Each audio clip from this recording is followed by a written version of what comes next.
Ito yung order na bao de guerra ni Sir Kiben na taga Leyte. Ito ay pinadeliver ko na sa kanya sa GNT. So late upload na po ito. At itong video nito ay para ito sa mga nilalagay ko dito sa kanyang bao de guerra. So ito yung itsura ng kanyang bao de guerra, tapos na madasalan at ready na magamit. May mga gabay na rin yan.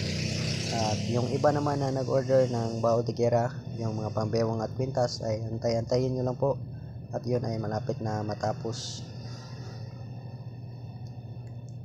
So ang kay Sir Kiben, ito ay kwintas yung kanyang order.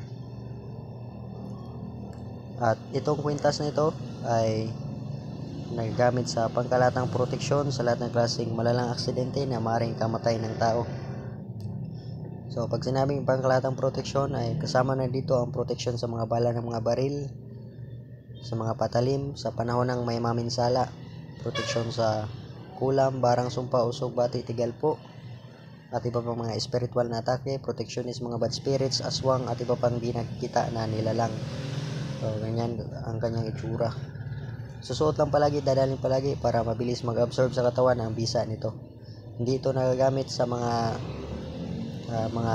panlalamang sa kapwa o mga hindi mabuting gawain. Hindi ito nakakatulong sa mga sinasadyang gawin ng nagdadala nito na alam niya ikakapinsala niya. So ito ay mga pamproteksyon lang sa panahon ng may maminsala. So ang nagdadala nito ay gagamitin sa kasamaan at sa mga hindi mabuting gawain ay hindi ito makakatulong sa kanya.